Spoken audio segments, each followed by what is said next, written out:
We have found their cities. We have walked their streets, measured their drains, catalogued their pottery, analyzed their bones.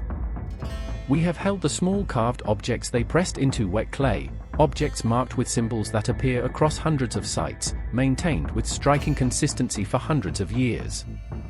And after a century of trying, we still cannot read a single sentence they left behind. This is the Indus Valley Civilization, one of the largest urban societies of the ancient world. And the silence at the center of everything we know about it is the most interesting thing about it.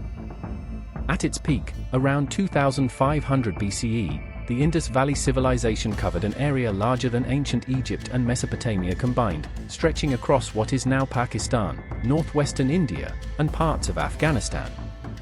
More than 1,000 settlements. A population possibly reaching several million people.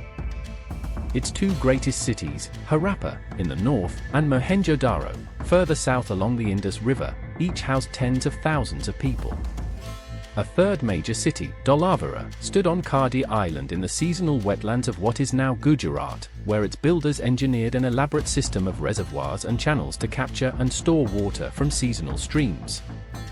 The streets of Mohenjo-daro are laid out on a near-perfect grid. The bricks are fired at consistent proportions across hundreds of sites separated by enormous distances, as though a single standard applied to the whole civilization. Many homes included bathing areas connected to covered drainage channels running beneath the streets. Those channels still exist. The civilization traded across remarkable distances. Harappan objects have been found at Mesopotamian sites. Their weights and measures show a level of standardization that would have required consistent administrative coordination across a very large area.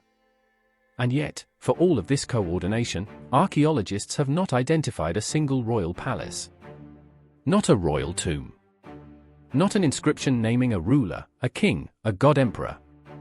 The Indus Valley Civilization is one of the most organized societies in early human history that left no evidence of who was in charge. That absence is not an oversight. It is a puzzle. Because whoever organized millions of people across thousands of kilometers left almost no record of themselves. The civilization did leave one clear record of itself, a writing system. Over 400 distinct signs have been identified across thousands of inscriptions, appearing on seals, pottery, and small tablets found throughout the entire territory. The script is real, deliberate, and consistent. It was used by a literate society. We cannot read it. Not a single word has been decoded to the satisfaction of mainstream scholarship. The challenge is specific. To decode an unknown script, scholars generally need either a bilingual text, something written in both the unknown language and a language already understood, or enough long inscriptions to work with statistically. The ancient Egyptian hieroglyphic system was cracked using the Rosetta Stone, which carried the same text in Greek, Demotic, and hieroglyphs. No such text exists for the Indus script. Most Indus inscriptions are extremely short, rarely more than 5 or 6 signs.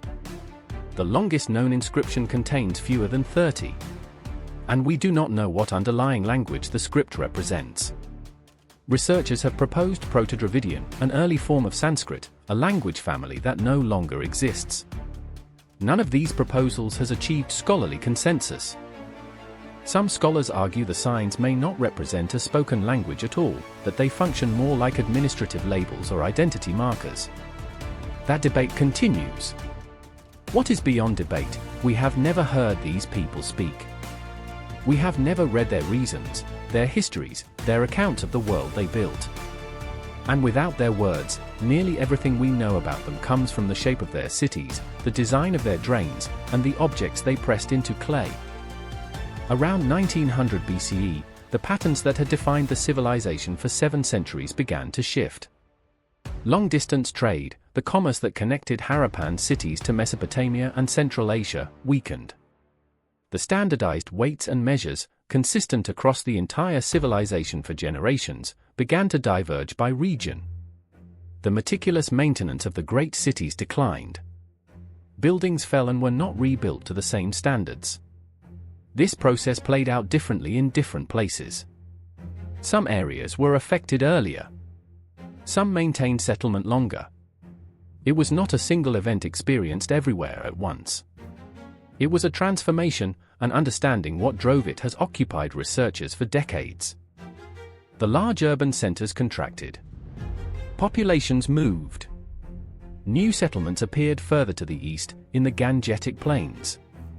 The great cities did not fall overnight, they emptied, slowly, unevenly, over what appears to have been several generations.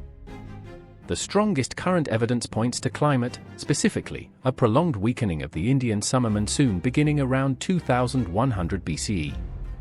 The region around this period is associated with what climate scientists sometimes call the 4.2 kilo-year event, a period of significant drought recorded in geological records across multiple regions. Researchers continue to debate whether this represents a single globally synchronized event or a cluster of regional climate shifts. What the evidence more clearly shows is that South Asia experienced significant and recurring water stress over this period. Research published in late 2025 in Communications Earth and Environment reconstructed ancient river and rainfall conditions across the Indus Basin using sediment cores and paleoclimate modeling.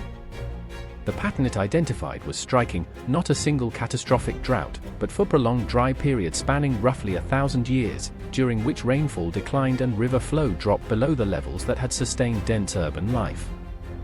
The problem was not that the rain stopped forever. It was that water became less predictable, season after season, generation after generation.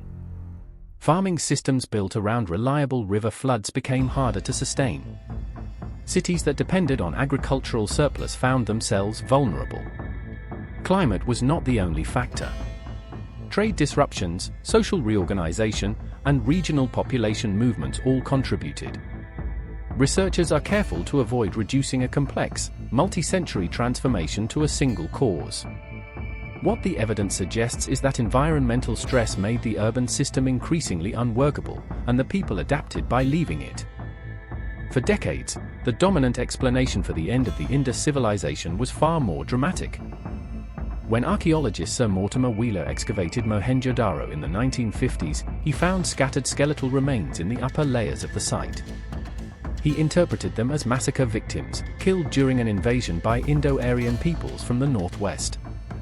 He said the civilized Harappans had been destroyed by violent newcomers. It became the accepted story. Later research dismantled it. Biological anthropologist K.A.R. Kennedy and colleagues studied the remains in detail and found no convincing skeletal evidence of traumatic violent death consistent with a massacre. Archaeologist George Dales asked the obvious question: where are the burned fortifications, the weapons, the evidence of battle? None were found. More precise dating of the skeletal layers showed the remains likely did not belong to a single event or period. Later reassessments found no convincing evidence that the remains belonged to a single massacre or that Mohenjo-daro ended in a citywide conquest. The exact circumstances of those individuals' deaths remain uncertain, but the invasion massacre theory is no longer considered credible. You may also have encountered claims that Mohenjo-daro was destroyed by an ancient nuclear weapon, based on references to divine weapons in Hindu texts. Archaeologists have found no credible evidence for this. It is not a serious scholarly position. The simplest story was also the least supported. The great Indus cities emptied. But the people did not vanish into silence. The settlement shifted east. The urban network dissolved. The administrative systems that had coordinated a civilization across a subcontinent disappeared, along with the standardized weights, the long-distance trade, and the writing that no one would ever read again. In 2019, an international research team led by archaeologist Vasant Shinde, with geneticists including David Rai, published the first genome-wide data from an individual associated with the Indus Civilization, a woman buried at the large site of Rakhigarhi in what is now Haryana, India. The data, published in the journal Cell, revealed that populations related to the Indus Civilization made a significant contribution to the ancestry of many later South Asian groups. This is based on a single ancient genome. The hot and humid conditions of the region make ancient DNA preservation extremely difficult. Modern South Asian population history is layered, shaped by multiple ancestral sources including later migrations from the Eurasian steppe. But the evidence indicates that Indus-related ancestry is a meaningful and significant part of that broader story. The city of Mohenjo-daro, whose modern name in Sindhi means Mound of the Dead Men, though we do not know what the Indus people themselves called it, sat buried and forgotten for over 3,000 years. The first significant archaeological recognition of the site came when R.D. Banerjee identified its importance during surveys in 1922 and 1923. John Marshall, then Director General of the Archaeological Survey of India, announced the discovery of a previously unknown Bronze Age civilization to the world in 1924. This was not a civilization that collapsed in a single disaster. It was a long process of deurbanization, dispersal, and adaptation. The urban world dissolved. The people entered new societies, new landscapes, new configurations. What we have, after a century of excavation and analysis, is a civilization that coordinated millions of people across a continent-sized territory, and left us almost no record of what they thought, what they believed, or why they made the choices they made. Their writing sits in museums and universities around the world. 400 symbols. Thousands of inscriptions. And not one of them speaks.